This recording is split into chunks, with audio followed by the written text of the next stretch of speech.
Good evening, ladies and gentlemen, distinguished guests, and members of the press. On behalf of Rupa Publications India and the Indian Express Group, I'd like to extend a very warm welcome to each one of you to the launch of Speaking Truth to Power by Sri P. Chidambaram.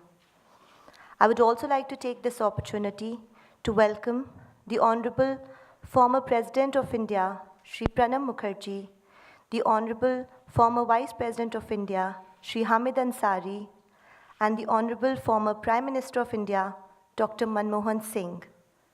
It is an honor to have you amongst us this evening. And may I now invite Sri Kapish Mehra, Managing Director, Rupa Publications India, for the publisher's address.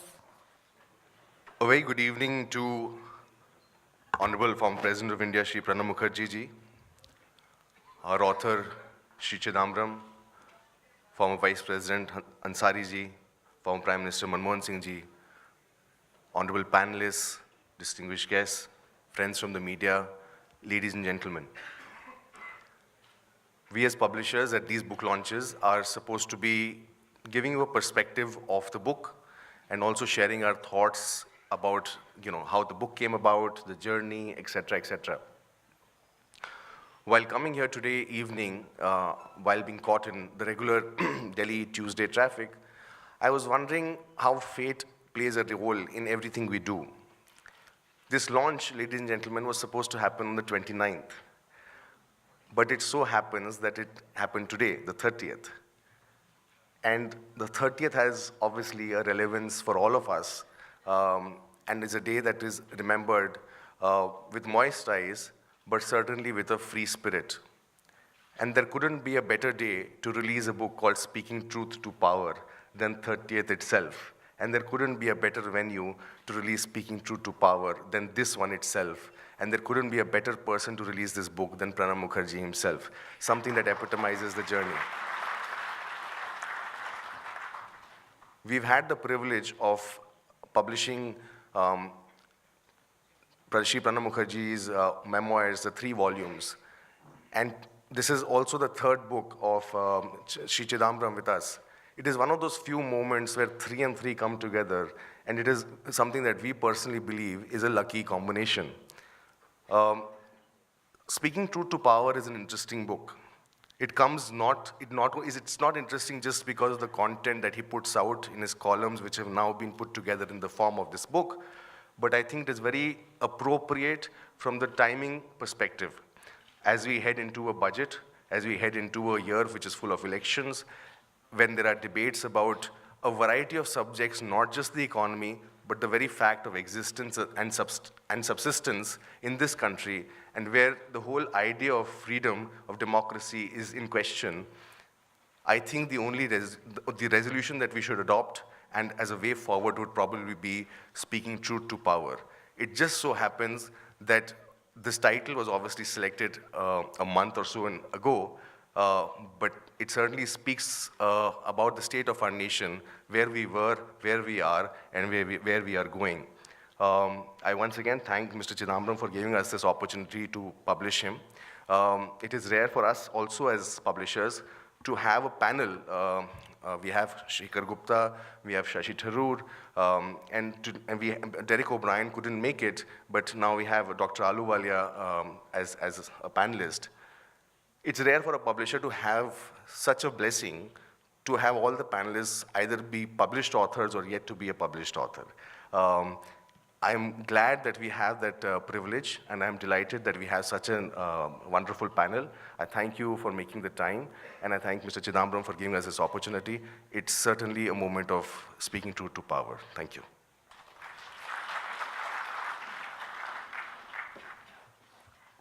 Thank you, Mr. Mehra. May I now request Sri Pranab Mukherjee to kindly release the book, please?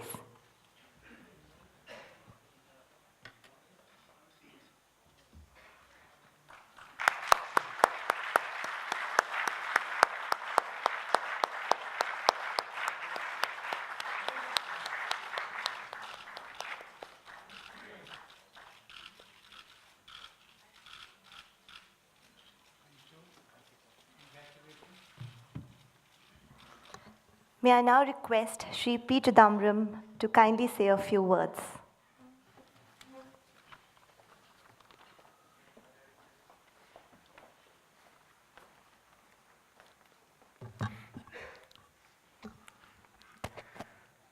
Good evening to all of you. Former President Shri Pranab Mukherjee ji, former Vice President Shri Hamid Ansari ji, former Prime Minister Dr. Manmohan Singh ji, many other distinguished guests. I wish I could name every one of them, but it'll take a long time. My friends, colleagues in Parliament, at the bar, and in the world of journalism. Kapish Mehra of Rupa and others of Rupa. Thank you very much for taking time off on a working day, braving Delhi traffic, and filling this hall. It's a great honor, and I'm deeply grateful. I don't intend to make a speech. I intend to read 3 short passages which will tell you why I write. Why do I write? Passage 1. On the economy. The answer has been provided by the CSO of the government that released the advanced estimate of GDP for 2016-17. The estimate is based on data till October 2016, that is before demonetization. The sobering conclusion is that economic growth will slow down from 7.56% in 2015-16 to 7.09% in 2016-17. That is a hit of 0.5%. The conclusion is in line with other estimates, notably that of the RBI, which pegged the decline at 0.5%. There is sufficient evidence that post-demonetization, the economy will slow down further. I'm afraid that my prediction that the GDP will take a hit of at least 1% in 2016-17 will come true. That is a loss of 150,000 crore to the economy. What this means for the common people is fewer jobs, more layoffs or retrenchment, low growth in incomes, and fewer people lifted out of poverty. Achhe din are not around the corner, certainly not in 2017. I wrote this at the very beginning of the year, on the 15th of January, 2017, and this is one column that I wish did not come true. The second reason why I write, and this is a very short passage, it has been medically established that the first 5 years of a child determine by and large the child's health and physical and mental development during the rest of its life. What is the state of India's children? 1 out of 2 children is anemic. 1 out of 3 children is underweight and stunted. And 1 out of 5 children is wasted. The reasons are inadequate food, low nutrition, bad drinking water, and appalling sanitation. There is a proverb in Tamil to the effect, let me say it in Tamil first, Kulandayum Deivamum Kondadum Idathil. Child and God dwell where they are celebrated. It is sad that as a nation, we celebrate our gods, but we neglect our children. The third passage is about our society. There are communal clashes, there is fear, there is polarization, there is intolerance of dissent, there is ideological profiling, there is insult, there is the specter of an Orwellian state. In the ranking of 198 countries on religious intolerance, India stands at 4th from the bottom. In the World Press Freedom Index of 180 countries, India's rank has dropped from 131 to 140. Secularism is derided, liberalism is challenged, dissent is sedition, questioning the government or the army chief or the RBI governor is anti-national. The path to Sabka Saath, Sabka Vikas is paved with authoritarianism, uniformity, and implicit obedience to the will of the rulers. These are the reasons why I write. I would urge many more of you to speak. Not all can write, not all have the time to write, not all have the inclination to write. But I think we should speak. If we do not speak truth to power, we will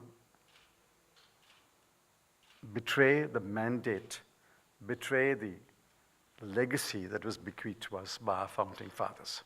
As long as I passionately believe about our economy, about our children, and about our society, I will continue to write. Thank you for honoring me today.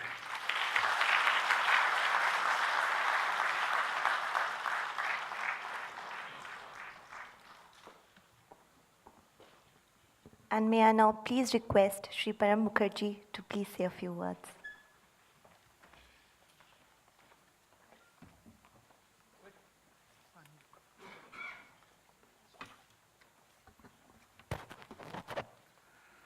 Good evening, Dr. Manmohan Singh, former Prime Minister of India,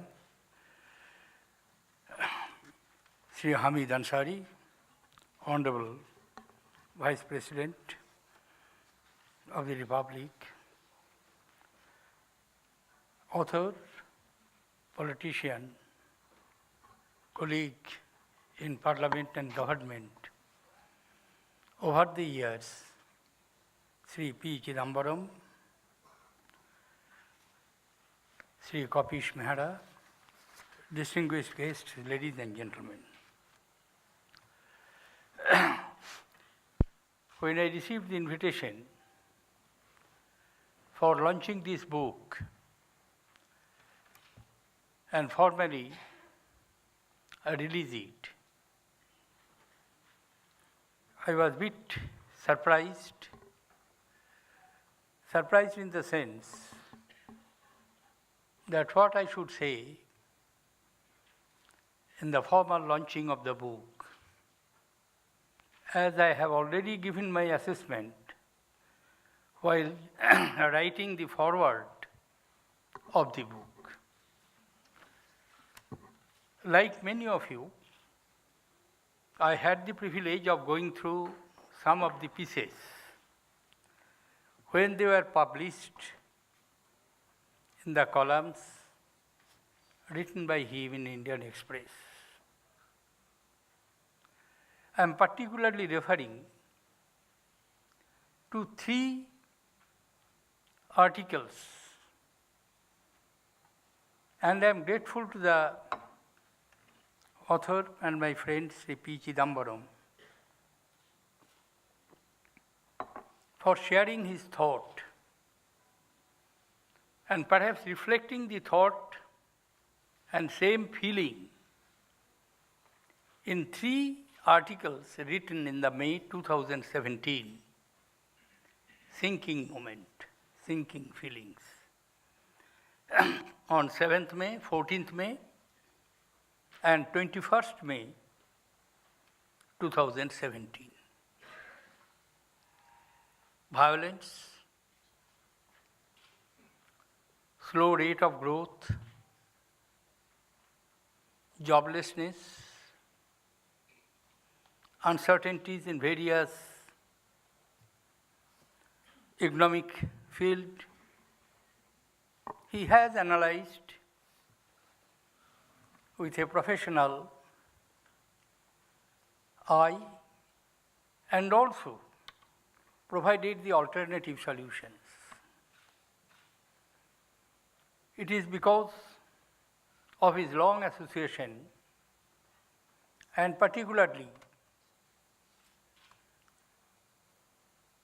being one of the three most important architects of India's liberalization, Dr. Manmohan Singh, P. Chidambaram, Mantek Singh Ahluwalia, under the stewardship of the then Prime Minister, Sri P.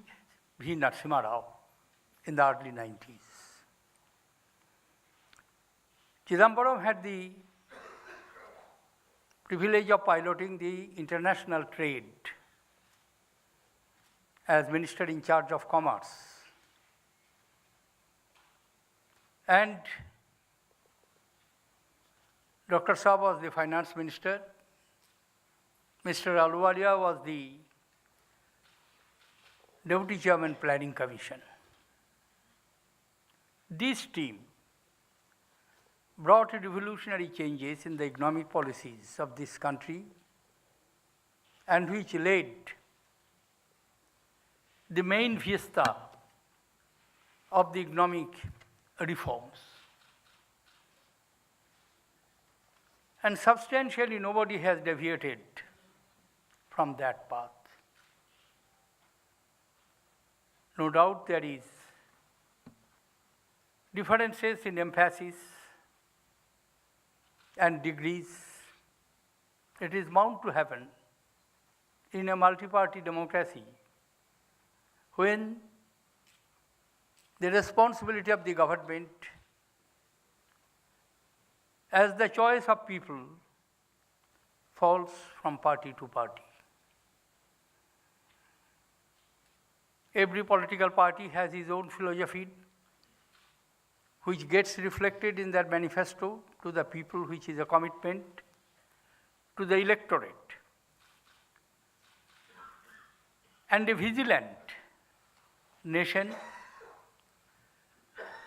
conscious political activists, thinker and writer, they keep an eye to what extent the promises are kept, commitments are implemented. In this volume, Speaking Truth to Power, Chidambaram has done the correct thing of speaking the truth, which is the responsibility of the opposition. Literally, he belongs to opposition. As Member of Parliament, he opposes various propositions of the government on the floor. But unfortunately, in our democracy, and here I know, quite a few do not agree with me, as I am one of those who firmly believe that disruption in Parliament is the most betrayal to the commitment to the people of this country, because nobody offers to anyone the membership of the Parliament. Each and every member of the Parliament seeks, rather begs the vote from the people, whether the general electorate or the selected electorate, like members of the legislature. But it never happens that somebody comes without asking the vote. Even the President of the Republic is also to seek the vote. Therefore, after seeking the vote, thereafter,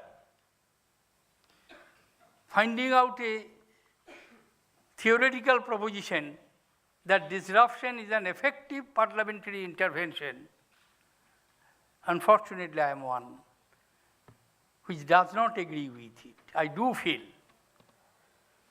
particularly the opposition space is shrinked more when the Parliament is disrupted.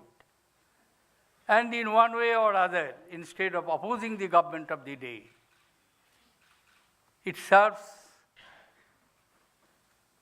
some sort of helping hand, provides helping hand to the government of the day. Anyway, that's besides the point. What I feel, what Mr. Chidambaram has done, a great thing, that he has brought our attention. As I mentioned earlier, that he not only thought his own feeling and sentiments, when it was the thinking moment, he reflected the spirit of the people. Many of you have read these articles when it was serialized in the weekly columns of him in Indian Express. Those who have not read, they will find it quite interesting.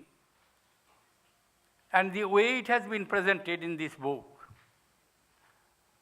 is no doubt most interesting. As I mentioned in the foreword of when I wrote the foreword to this book, that I would like to draw the attention of the readers, particularly to the writings on Gujarat and Jammu and Kashmir. I have no doubt, as his kalam is popular, the book will be equally popular, and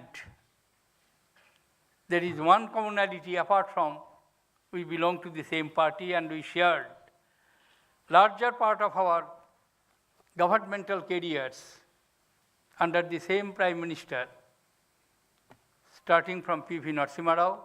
Of course, he started little before that. When I was not in the cabinet, it was the cabinet of Mr. Rajiv Gandhi. Similarly, when I started with Mrs. Indira Gandhi's government in 70s, he was still then getting himself ready to be one of the most eminent lawyers of the country. He used to practice and already earned quite a name in Madras High Court.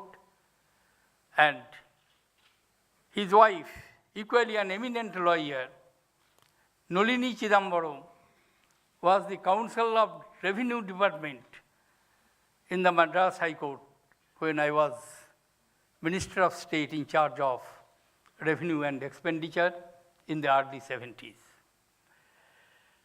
But we have shared the government of Dr. Manmohan Singh, who is present here, long years. We have shared the government of P.V. Narasimha Rao, full 5 years. And we have shared the Congress platform, sharing our views to the Congress delegates in the session and members in the working committee. It's not that always we agree, but that is the beauty of democracy. It has enough space to accommodate all the views, all the opinions, and that's why he has assumed to speak the truth on behalf of the people who do not see eye to eye with the policies of the policymakers of the day. I congratulate him for bringing out this volume. I also express my thanks to young, energetic publisher Kopish Mehra, who is also my publisher, and he has brought out all my 3 books, 3 volumes of my memoirs, and we are getting ready for the 4th volume. Thank you, Kopish. Thank you, Mr. Chidambaram. Thank you, and warm congratulations. Thank you, ladies and gentlemen.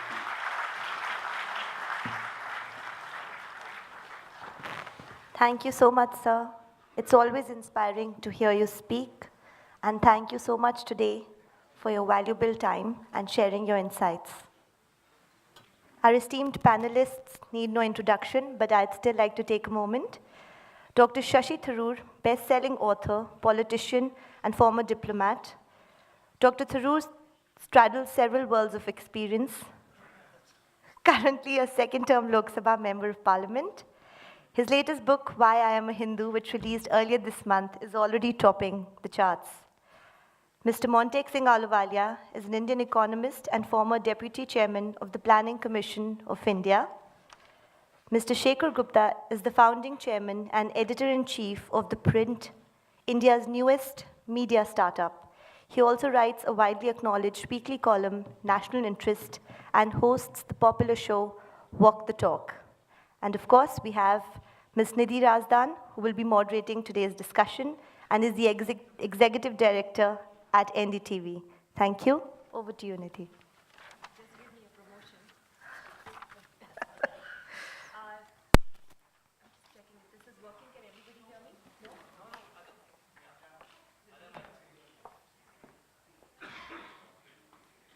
Ladies and gentlemen, thank you very much for coming here this evening. I think we still can't be heard.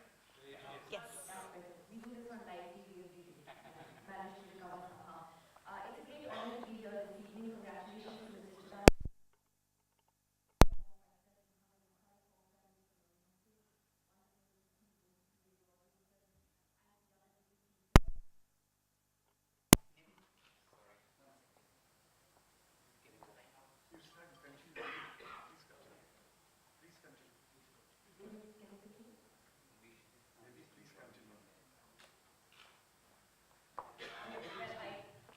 Let me continue. The release of this book, as was mentioned earlier, comes at a very interesting time for our country. We are a little over a year away from the next general election, but if rumors and speculation are to be believed, and in Delhi they often are, we might see a general election in a few months from now. The country is at a crossroads ideologically, as far as the economy is concerned. We have debates on so many different issues, from simultaneous polls to Hindutva, to jobs, to rural distress. And many of those issues have been covered by Mr. Chidambaram, who's written that he's actually written for 156 weeks uninterrupted. And you felt that you needed to do that, Mr. Chidambaram, because that was the only way to really confront the government on key issues. So let me begin by asking you, do you think that the opposition's voice in these times when the media or a large section of the media is reluctant to fulfill its role in a democracy, is the opposition's voice being heard loudly enough? No, I don't think it's being heard loudly enough. The only reason why I was able to write for 156 weeks is because I don't watch television news. I think without watching television news, if people spoke and wrote more, the opposition's voice will be heard louder. I think it's a great shame that the fourth estate, which should be in a position where it is opposing and exposing the government, instead of that, sections of the fourth estate have become,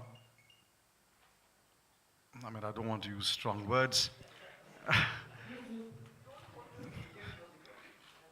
have become so, shall we say,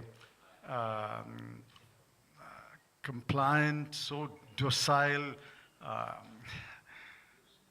best examples are from the animal world, but I don't want to do that. I'll ask Shekhar to talk about that just a little bit, because Shekhar, as an editor, it's actually sad in a democracy when not enough opposing points of view are reflected in our media. And they're not. Very often you now see what the opposition is saying is on page 13 of the newspaper, or is a little wrap of pictures on television. Is that healthy for a democracy? I think two things. First, when you said you didn't want to use strong language, I thought you were worrying about using the word prostitute. That's a term of endearment now. It's not strong language, so please go ahead and use it. Everybody does. I think it's not the job of the media to provide a voice to the opposition. It's for the opposition to bring issues of interest to the media. And it's a problem that the Congress party, it's a terminal problem with the Congress party, if I may say so. Because whenever Congress party is in power, it becomes very lazy. A lot of its top people, I'll say this to this audience, are busy cutting deals with the government of the day because they have many other interests. So I've had experience of running newspapers with BJP in power and Congress in power. When Congress is in power, BJP is always on its toes. It's bringing you stuff. It's bringing you scandals. It's bringing you stories. It's bringing you not statements. It's bringing you, after all, 2G, Commonwealth Games. Some of the scandals were exaggerated tens of times over. But BJP did the homework on them. When Congress is in the opposition, even when you go and give the Congress something, by way of breaking a story, because I am out on a long weekend, right? Congress is a very lazy party in the opposition. So for Congress now to blame the media, I will say go take a walk, right? Congress people simply do not do their homework when they are out of power, and I will repeat, they go back to their businesses. Very few Congress people do, and in fact, this is homework. Well, you are this is exception, but if writing a column is homework, I'm sorry, it is not. Because somebody has to come to the media and say that government has made these claims about these jobs. I am giving you, I'm not even saying a scam or something. Opposition has to bring stuff to the media. Don't put the monkey on the media's back. Congress, opposition simply doesn't make news. So, I mean, I don't think, I think they, no. There are often claims that the government makes which are not even punctured by basic fact-checking by the media anymore. I mean, you have wonderful news sites like India Spend or Auto News or Bloom Fact Check that take a claim that the government makes and puncture it with some basic data and research. Hand on your heart, do you think the media is really doing its job today in questioning the government? Hand on my heart. Who is the media? NDTV is the media. You question it. Indian Express, The Hindu. These are big papers. They question it. Business Standard questions it. So I think we get... See, when you paint the on the wall, it visits your home. Right? You look at 2 commando comic channels every evening, and you think the media is finished. Media is not finished. It's a commando comic channel. There is civilized media. So I think this debate has gone too soon on the media, and maybe I'm sounding like I'm on the wrong side. I should be whining and complaining. I would say that I've never felt, I've run a paper, I've been on myself, I'm trying to set up something new. There are pressures always, but I've never felt that there is such pressure and fear now that I have a story to tell and I cannot tell. I think if any journalist says that I'm not able to tell a story because I have fear, he's either a liar or a coward. I don't know if many journalists out there would necessarily agree with that. But Shashi Tharoor, Shekhar Gupta made an interesting point about the Congress being a lazy opposition. Is there some truth to that? I personally don't think so, because obviously there are many colleagues here who I know are outspoken on a daily basis in and out of Parliament. And certainly we do feel that sometimes the points we make in Parliament don't get the kind of reflection in the media as the most anodyne statements coming out of the government. That may be partly a structural issue. There is a certain reverential attitude to those in power that seems to be inbuilt, whereas the opposition's job is to oppose, and therefore you can discount what they're saying. That sort of attitude is implicit in much of the media's coverage.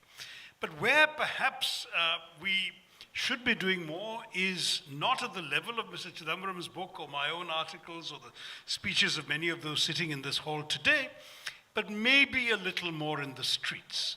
Because perhaps if we were galvanizing the public on issue after issue, the media would have to sit up and take notice.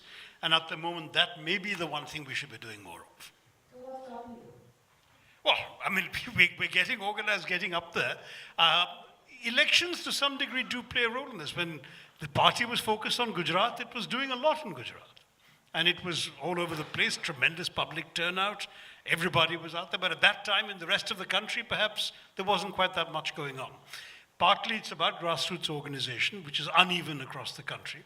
In my state of Kerala, we have a Congress party that's very active, and not only for elections, but between elections. I'm not sure that's always true of every district office in every part of the country. So there are things we can do better. Dr. Untitled, your initial thoughts on that? Who's controlling the narrative today? Is it still largely being controlled by the government, or is something changing? No, I mean, it's difficult for me to say who's controlling the narrative, but I think the general proposition that we need much more considered discussion of policies and different options and different viewpoints. That's very important. I don't think it is happening in some newspapers, as Shekhar was saying. And I must share the perception that at least there are very few TV channels that I watch. I watch yours, but I don't watch the others. And I think on television, it's not just a question of bias, it's almost the technique that they now adopt of having the entire screen broken up into a matrix of 7 different boxes, 3 of which have people wanting to intervene. The other 3 have people continuously intervening. I mean, it's not conducive to any kind of thoughtful absorption of events. So I do think we do need a better way of conducting a public debate in which more points of view get across. That intervening is a polite word. Yeah, the usual message of some of the anchors is don't talk when I'm interrupting. Something just shut up, which is far less polite. But since we're in election year, so let me ask a few more political questions. Mr. Chidambaram, I mean, you've talked about the fact that the BJP is a very confrontationist ruling party, and that it's extremely difficult to be able to have a dialogue with the ruling party. That itself does a disservice to democracy. But does it also do a disservice to democracy if the opposition cannot come together and unite on key issues that the country faces? Even today, the opposition is all over the place. Where is that one voice that is trying to seize the narrative and give people an alternative? So that's not possible in a multi-party democracy. Please understand, barring the Congress party, every other opposition party in this country is a single state party. It's not even a regional party. They are single state parties. 1 or 2 may have had ambitions to become 2 state parties or 3 state parties. They failed. When they are single state parties, their agenda is rather limited. Yes, they send members to parliament, but that doesn't give that member of parliament the freedom and the amplitude to go beyond the limits of his party leadership, which is sitting in that state. It was very difficult for the Congress party to bring all opposition parties onto one platform on every issue. Some issues, many will join. Many issues, some will join. But I think it's ambitious to expect that single state parties, which are almost 7 or 8 parties in this country which rule states, will come onto the Congress platform on every single issue. It's not possible. CPM will object slightly to your characterization. They're a 3-state party, right? Still. Well, when I said single, you can say singular includes plural there. How do you hope to come together to fight Narendra Modi in 2019? We will come together to fight elections in 2019 by some kind of a broad understanding. I think, in my experience, the party that is strongest in each state, see, the Congress and the BJP are directly pitted against each other only in about 7 states. Directly pitted against each other as the only 2 contestants.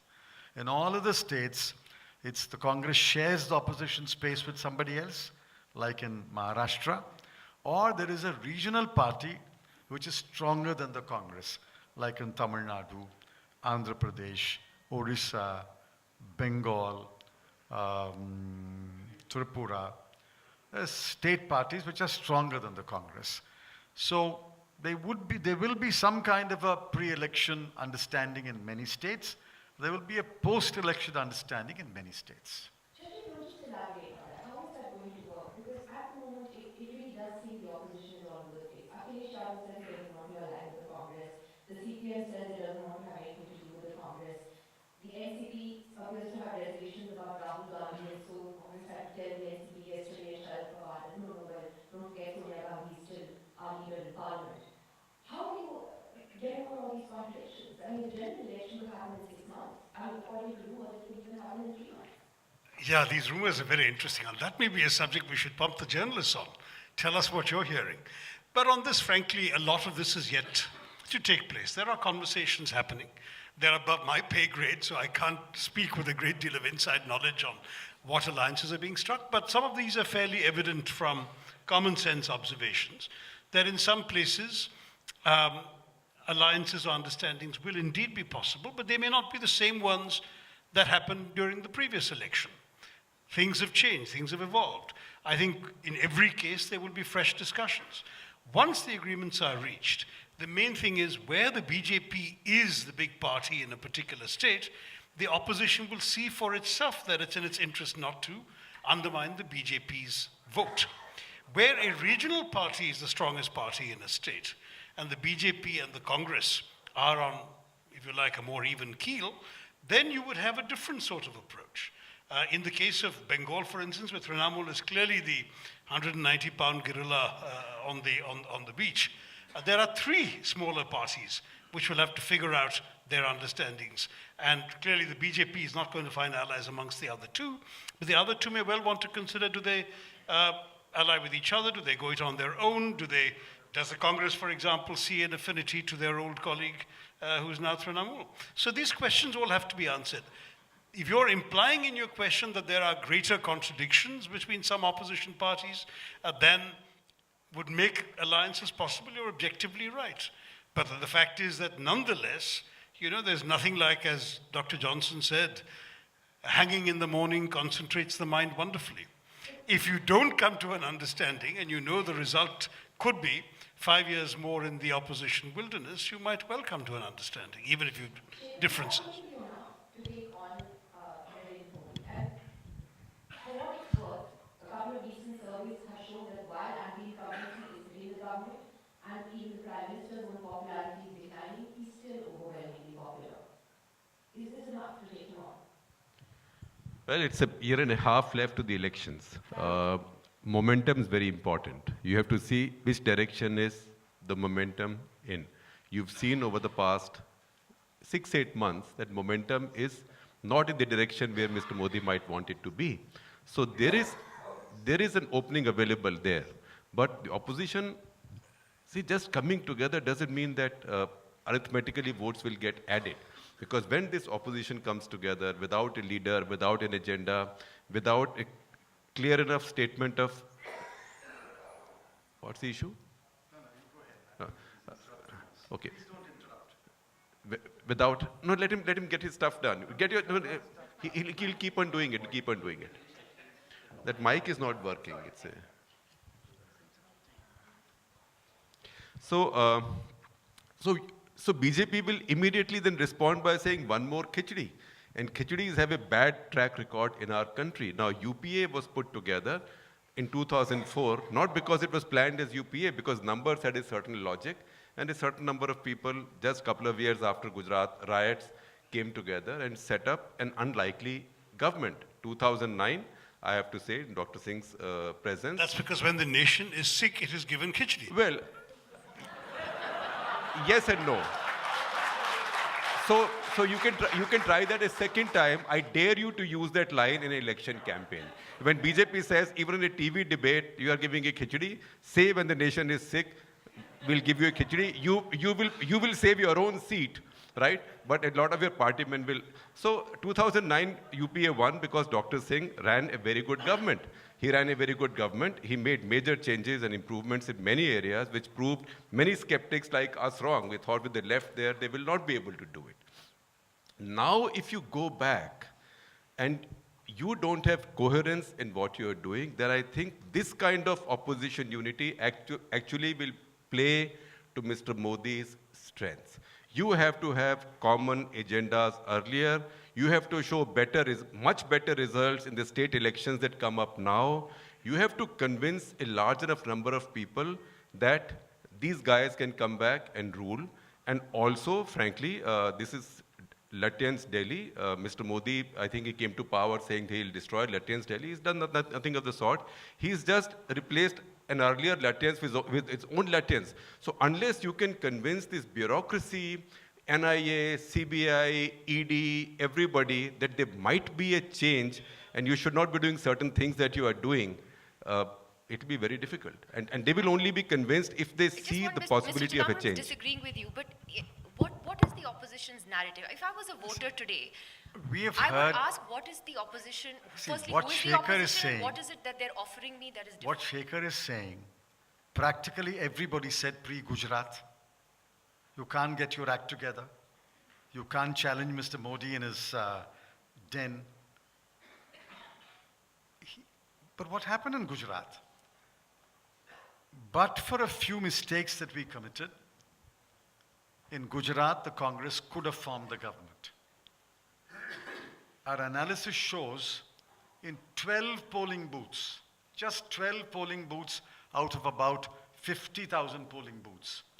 If in 2017 we had got the same vote as we got in 2014 Parliament, where we got very low votes, we would have won 5 more seats. If NCP and Congress had joined together, NCP would have got 1 more and we would have got 1 more. So it is a pretty close election, pretty close election. But don't write off the Congress party, or don't write off the ability of the people to join hands in defeating BJP candidates in specific constituencies. Wait for the Rajasthan election and wait for the Madhya Pradesh election. At the moment, you will say that we don't have an organization which is powerful enough to take on the RSS. But we didn't have one in Gujarat either. So I think it's coming together. If we can quicken the process, we can make it stronger. But I'm absolutely confident the process will come together and we will pose a formidable challenge to the BJP in 2019 or whenever elections are held. So I'm making a distinction between states like Gujarat, which is essentially Congress versus BJP, or Rajasthan and Madhya Pradesh, and Karnataka, yes and no, because Gowda is there, and putting a larger opposition unity together, because that can look so chaotic that it worries people. I do want to, since we're talking about elections, Dr. Ahluwalia, just ask you first. Your thoughts on this entire debate on simultaneous polls. You think it's a good idea or a terrible one? Well, I'm not an expert on this, and I mean, many people think that there's a kind of neatness to the idea that, you know, you get it all done together. I'm not sure, for example, what would happen if you had a poll and then a particular government fell. Would you have another poll, or would you say, no, the thing isn't working, but you will carry on with a dysfunctional legislature? So, I mean, I share the view that we have far too many elections. I mean, it's quite ridiculous, actually. Partly because every local election becomes a national issue nowadays. So many people that I talk to abroad tell me that, isn't it very odd, because whenever we hear of India, whatever is happening is being conditioned by some local election somewhere. That's a problem. But you know, whether you can solve that, you need to ask constitutional experts. Actually, our principal author is the best person to respond. I was told that it's not easy to do unless you were to override this basic issue, that governments may fall in states, and what are you going to do then? Mr. Chidambaram, would you like to take that? On simultaneous elections, it's being really, really sold very hard Not by the Prime under Minister. the present constitution. The Constitution of India does not give a fixed term to any government. So unless you amend the Constitution, you cannot have simultaneous election. Germany has elections in states at different times. They have a national election, and Germany's provinces have elections at different times. They had one 2 months ago, they had one 4 months ago. So in a parliamentary democracy, especially when we have 30 states, in a parliamentary democracy, under the present constitution, you cannot have simultaneous election.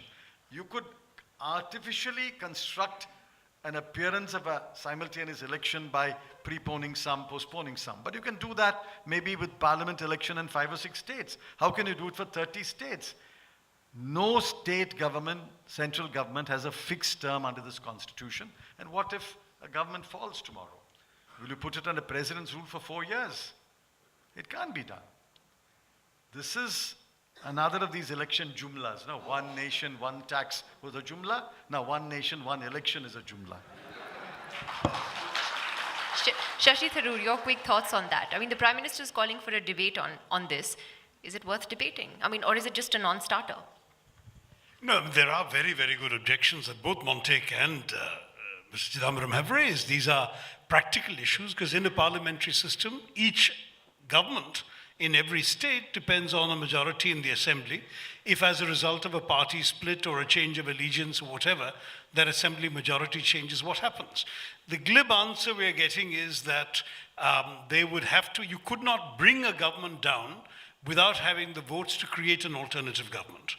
But again, that may not always be practically possible. I mean, we've seen this in our own country on many occasions when people have, in fact, abandoned a government they had begun supporting. It's happened not that long ago in Bihar. Now, there they were able to constitute an alternative government. But what happens in situations where you can't? If you can't do it, then, as Mr. Chidambaram asks, are we going to have president's rule for the remaining 5 years? It's going to be undemocratic if that were to happen. So various answers have to be given. I think before this Jumla is offered, as it were, one needs to have the proposition fleshed out. But certainly there is no doubt that having elections every 6 months can be distracting. We have a very draconian code of conduct approach where a number of things cannot be announced during the pendency of a state election. For example, a central government policy which would affect everybody in the country will also affect a state that's going to the polls and therefore has to be held in abeyance. These are things that are not terribly efficient. So an argument can be made that having frequent and multiple elections is inefficient, ties down the administration, delays development. Those arguments can be made, but then there have to be credible answers to the obvious objections as to how this would work within our present system. Many of your essays, I think most of them, Mr. Chidambaram, deal with the economy, and we're just a couple of days away from the budget. So let me first ask you, on a subject that has obsessed us, at least at NDTV, is jobs. Now, there's been this entire controversy about the jobs data and the study of the EPFO numbers, which actually seems to suggest that there isn't jobless growth, that that's a myth. And you have been tweeting about how it's very much the opposite and that these numbers are also a jumla. Can you just explain that to us, why that is so? Because it seems that there is really no credible data on jobs that is out there. How do we really measure what the unemployment rates actually are? We can only measure non-farm employment. Farm employment cannot be measured in this country. There's a farmer, he's got a son, and another son comes of age. And he says, come to the farm. But that's not employment. So I don't think we should even attempt to measure farm employment. We can measure non-farm employment. The problem about measuring non-farm employment is a very small percentage of non-farm jobs are what we call payroll jobs. Where there's a payroll, there's a fixity of time when the salary or wages will be paid, payroll jobs. You can't measure micro-industry, small industries, partnerships, proprietorships, association of persons. They don't have payroll jobs. Therefore, you can only extrapolate from what you can measure. You can then extrapolate over the entire economy, and statistics gives you tools to extrapolate. Now take this new theory that we created, or we will create by March, 70 lakh jobs in this country. I mean, it's been exposed. Both Jairam Ramesh and Praveen Chakravarti wrote the first article, and I wrote the second one. Let's look at the numbers. 2014-15, EPFO numbers jumped by 23 lakhs. That was when the economy grew by 7.5%. 2015-16, EPFO numbers jumped by 25 lakhs when the economy grew by 8%. In 2016-17, it's expected to jump by 75 lakhs. How can it jump by 75 lakhs? China's GDP is 5 times India's. 5 times India's. And China creates 150 lakh jobs a year. The argument of the Ghoshes is India's non-farm payroll jobs contributed 75 lakhs in a year, which means in the farm sector and the informal sector, let's assume 1 for 1, there'll be another 75 lakhs. We created 150 lakh jobs. All this is, I mean, the attempt to use payroll as a measure was a good measure. But then to extrapolate and make this outrageous claim that India's economy created 70 lakh jobs. The number of skilled manpower that enters the labor market every year is 66 lakhs. So every skilled person, there's more than one job then. We have licked unemployment. So what does, when we predict 7.5% GDP growth, as the economic survey did, for the next year? Under the new methodology. Sure. You should Well, always add that. And well, therefore, what does that mean in terms of jobs? It means nothing. There's a CSDS survey which has come out yesterday or today, a CSDS survey, which is usually authentic, the very good methodology. They have said number one concern of the people of India is jobs today. If you're creating 75 lakh jobs in the payroll sector, why should that be the number one concern? It is the number one concern of the people of India. It is the concern which drove Hardik Patel, Alpesh Thakur, Jigesh Mevani to be able to mobilize their supporters. You may dismiss it as caste mobilization. Yes, caste is a convenient tool to mobilize, but the real driving force behind that mobilization was this cry for jobs. If everybody had jobs, nobody will mobilize and come to the street. You will watch that happening. If jobs are not created, look at the economic survey. It's an utter admission and a confession that after 4 years of government, they have failed to deal with three major issues: employment, education, and agriculture. If a government fails to deal with employment, education, and agriculture, what has it dealt with then? So, Dr. Ahluwalia, what can the finance minister do? I mean, you're not the finance minister, and you're a panelist who came on 30 minutes before we got on the stage. But he has a rising fiscal deficit. Oil prices are going up. And you have this agrarian crisis, which, as you pointed out, is reflected in the economic survey. And a question of dealing with unemployment. It's a tough budget to present. Well, this is a very big question, and since I was just brought in, since Derek O'Brien isn't here, it's a bit unfair to expect me, and it's nothing to do with the book. But let me come back one point. I think we should realize that when you say the finance minister, I assume you mean the budget. Frankly, many of these things require a much broader look at how you deploy economic policy and not the budget. I mean, there's no little incentive. There are things you can do, but there's no little tax incentive or some little expenditure or some new yojana that's going to make a huge difference.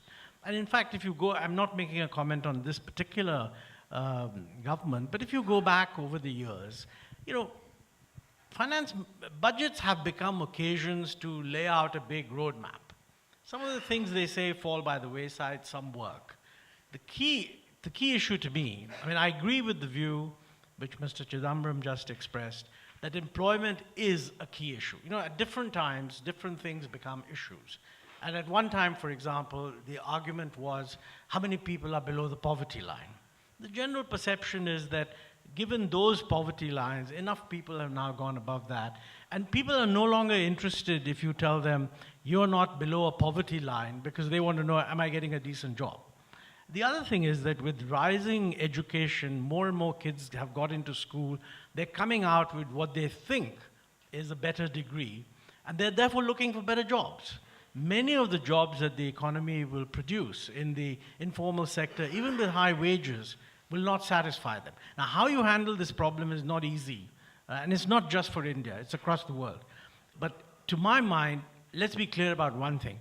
If you don't get the growth going, you will not get the jobs. It is quite possible to have a certain kind of growth that also doesn't deliver jobs. But the most important thing to do is to get the growth going. And there, quite frankly, at the moment, we are not anywhere on target. Because, you know, we've heard, even the survey says that India's medium-term prospect is 8 to 10% growth. That would be wonderful if we can get there. But we're not there. So I would hope that in the budget, the big focus will be on how to get growth back to where it is. And in addition, we need to work out how do we sort out the unemployment problem. And I think what you said earlier is absolutely right. A, unemployment is the biggest problem. B, this is an area where the data are really not reliable. And C, I agree with what Mr. Chidambaram said, that the EPFO, these estimates that come out of the EPFO are actually flawed. And people have explained why they are flawed. They're not at all an indication that things are okay. You know, Shekhar, as you know, we head into a number of state elections and general elections. It's very clear that jobs, rural distress, these are actually going to be key issues for people. The worry is, I think, for a lot of people, that that's not what the election debates will be about. And as we are seeing now with the simmering communal tensions in UP already over the weekend, that the debate is going to shift. Do you see that happening? Do you see the narrative becoming very divisive, becoming very communal and more communal as we head into elections? See, politics is not run by the International Cricket Council, which lays down rules, 11 players each side, 22-yard pitch, right? 6 balls to an over. In politics, antagonists are entitled to try and take the debate in the direction that suits them. So surely one side will try and take the debate in that direction. The other side has to take the debate in their direction. That's what politics is all about. Politics is not played to any set rules. So to say that, oh, how awful somebody's playing on communal divide, then you can get out of the game and be a journalist, right? And start complaining about it. So politics is about polarization around the world. In fact, if you look at the state of the world right now, from Trump to Abe to Xi Jinping to Modi to Erdogan to Netanyahu, and when you get bored at throwing Duterte, right? All the politics is about polarization and about alpha males running the world, right? They've all come to power riding polarization. So in countries which are still democracies, India is a democracy, Israel is a democracy, some others are, Japan's a democracy, some others are sort of partial democracies. It's for the others now to find a counter idea, counter to this debate. They just can't say that, oh God, these guys polarize on communal lines, ab hum kya kare, right? Let me ask Shashi about that. So definitely, to answer your question, definitely there'll be an effort because there are issues on the economy, there are issues on jobs, there are issues on agriculture. So the ruling party, which in any case is coming with the weight of incumbency, will try and shift it to their definition of nationalism, which is defined in terms of Hinduism. It's for the rest to not just counter it by saying this is wrong, but to come up with a large, big idea of their own. How do you counter that, Shashi Tharoor? Because this theme of nationalism is now uber nationalism. It's not even hyper, it's uber nationalism. The Congress tried to stay away from this polarization debate in Gujarat and very consciously stayed on message, at least as far as Gujarat is concerned. But how difficult is that going to be as we go ahead? I mean, at some point, do you think that the party will have to stand up and speak up for the minorities? Yes, I think we should. But before that, just to answer Shekhar's question about what is our big counter narrative or counter question, there's a very simple question to the entire electorate around the country. Are you better off than you were in 2014? Where have your Achhe Din come? There's practically nobody's going to stand up and say their Achhe Din have come. There are, unfortunately, the people who were promised jobs in 2014 haven't got the jobs. People who used to afford a gas cylinder at 390 rupees are now paying 700 in their homes. They're angry. You've got issue after issue, fundamental basic economic issues that most people around this country need very little reminding of, and it's our job to remind them. They have not been treated well by this government. So there is a strong economic narrative. We can, of course, parse it in more detail, and each of us in our own constituencies will be doing that. But every time I raise these issues, I strike a very responsive chord in my constituency, and I'm sure it's going to be true elsewhere. But then on the larger question of nationalism and religion and so on, I think one can definitely come up with a different narrative. In Gujarat, we were able to neutralize that issue largely. There was some joking about Rahul Gandhi going to temples, but by going to temples, he essentially diffused the issue of who goes to temples. We both go to temples, and let's talk about something else. Let's talk about the economy. Let's talk about jobs. That would certainly be a valid way to address this particular attempt at polarization that everyone sees as likely to come. But it sounds a bit like you're all waiting for Narendra Modi to make mistakes rather than give a constructive narrative to the people of India, to be honest. No, the constructive narrative is we have actually demonstrated over a period of 10 years that your fate, my dear Indian voter, is better in our hands. We have been able to deliver sustained growth. We have pulled 10 million people a year out from below the poverty line. We have been able to bring you things like the right to information, which is now being hollowed out in practice by this government. We have been able to bring a lot of concrete material changes in your lives. Talk to rural voters about the Mahatma Gandhi Rural Employment Guarantee Scheme. It's touched and transformed many, many millions of lives. And for those people, the UPA has a proven track record. Ask them, what is the NDA's track record in these 4 years and 5 years? What have they done that has improved your life? Very few people will have anything to point to. You know, slogans are all very well. You can say, make up India, stand up India, sit down India, and now we're getting ready for slow down India also. At the end of the day, the slogans have to be translated into concrete improvements in the lives of individuals. Unless one can point to those improvements, instead of people who've lost their jobs with demonetization, micro enterprises and small enterprises that had to shut down because of that, now other small and medium enterprises suffering from the botched implementation of the GST with the 6 rates of tax and the 37 forms they have to fill each year and so on. There aren't a whole lot of happy people out there who are celebrating our Chedin. Well, let me open this up to the audience for 5 minutes of questions before we wrap up.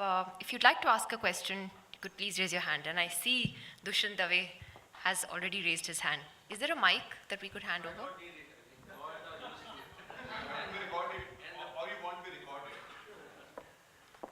Well, I must begin with a little example of what really felt from the panelists. Almost, about 25 years ago, I was on a flight and sitting next to Mr. L.K. Advani, just after the success of his great Rath Yatra. And I asked him, I said, look, you have been able to galvanize the country on this issue, which to my mind is wholly irrelevant for modern India. But don't you think that there are many other issues like unemployment, health, law and order, women's rights, children's rights, etc., literacy, on which you should really have many yatras and you can galvanize the country? And his answer was that no, it's only on the emotive issues that you can galvanize the country. Now that troubled me, and it's troubled me for the last about 2.5 decades. And I want to ask you a question, Mr. Shashi Tharoor, that look, we are a religious country, deeply religious. And religious frenzy really, drowns truth. Whatever may be your narrative, whatever may be your issue, unemployment, this, that, everything, it all gets really drowned by religious fervor. How is it that you are going to really tackle this kind of a problem, to really send a message to the people that we really need to build the country, not just in the next election, but build the country for all times to come so that we can give future generations a real India? I don't have a glib answer to that question. The truth is that each of us is out there trying to speak to our voters and convince our voters that the way forward in our own states, the nature of the message may vary. In some ways, in Kerala, I have an easier time diffusing a communal appeal because a communal appeal has much less traction in Kerala than it might do in some states in North India. So my colleagues in North India will have a perhaps slightly different challenge on how to resist it. But we will have to resist it because ultimately, it seems to me the key message to the voter is, why are you electing a government? To give you a better life. Okay, mandir to banayega, nahi banayega, it's a different matter. Are you having a better life now? Do you think the people you voted to power last time have given you a better life? To my mind, this is a very simple, direct message that we can address to every voter in our own way and with all the adjustments required in each place in the country. One moment, Shehzad is here in the audience, he wants a question. Just wait for the mic. I'm looking forward to reading the book, but I already read the articles. My name is Shehzad. I've been a party colleague. Sir, 2 questions. The first question is that when you said about... One question, please, one question. All right. So 1 question and 1 observation. The simultaneous elections, you said the constitution needs to be changed, but initially the first 3 general elections were held with state elections together. But that aside, so speaking through to power, and obviously here we're speaking about the ruling establishment, the BJP, Mr. Modi, and that's what we want to speak to. So within the party, is Mr. Gandhi the most competent to speak to that path, or can a Shashi Tharoor, who I think is also quite capable and has good oratory skills, can also take that leadership role, or maybe? Because that is also speaking through to power within our party. In English. His oratory in English. His oratory in English, but I'm sure if you would have put in some more time, you could have groomed good leaders who could have spoken through to power in Hindi and in English. A party leader is chosen respecting the will of the rank and file.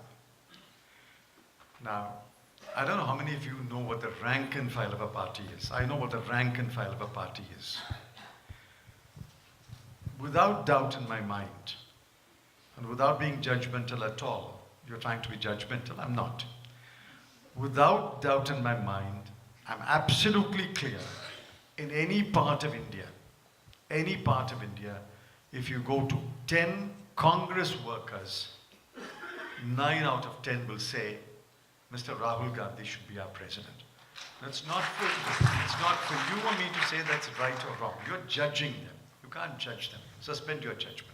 9 out of 10 will say, Mr. Rahul Gandhi should be the president of this party.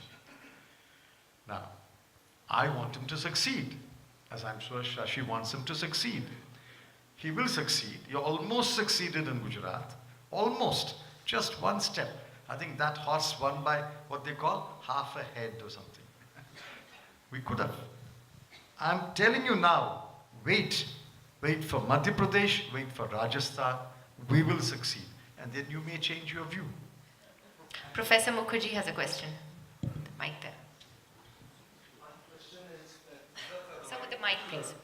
This assumption that it's the economy that the people will respond to at the moment, and we should focus on that and not on issues of nationalism and communalism, because the assumption is if you do that, then the BJP wins. Now, I would like to ask the panelists, and especially the Congress people here, that can we not look at our first general election, where the issue raised was not the economy, the issue raised was what kind of nationalism? Are we going to create a Pakistan like India, or are we going to create a secular India? And the Indian people voted overwhelmingly. 96% of the Indian people said that we want, and they responded emotively to a secular India. Now, why is that not possible anymore? I think in all fairness, many of us are trying to advocate precisely this. But still, the point about what kind of India do we want? I mean, certainly, again, in my constituents, this is a major element of my themes. My current book is precisely that we should not cede to the BJP the right to define who is a Hindu and what a Hindu is and how a Hindu should behave. That there are many Hindus who have a very different view of Hinduism from the BJP's, and indeed theirs is perhaps a minority view that distorts the essential tenets of the faith as well as the way in which it's lived and practiced in India. So this argument is being made and can be made.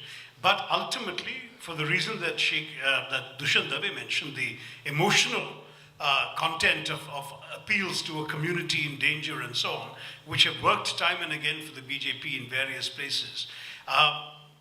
To that, countering that we believe in an all-inclusive Hinduism may not be the most effective response. It might work with some, but telling them, you may feel great pride in your religion or your caste or whatever else, but at the end of the day, what about a better life for yourself and your children? Have you got that? That appeal, I think, still has some solid potential. I'm afraid we're out of time, so you can take these questions offline because we have to wrap. I'd like to thank you all for coming in this evening, for very patiently. Well, I am out of time, and if you'd let me, I have to stick to time because I'm already over time. So I let you ask it offline. I'll let you ask it offline. Thank you very much. I wish we had time to talk about so many other subjects in the book, including Jammu and Kashmir, which I think is a particularly important subject in the times that we live in. But thank you to all of you and for your questions tonight. Thank you very much.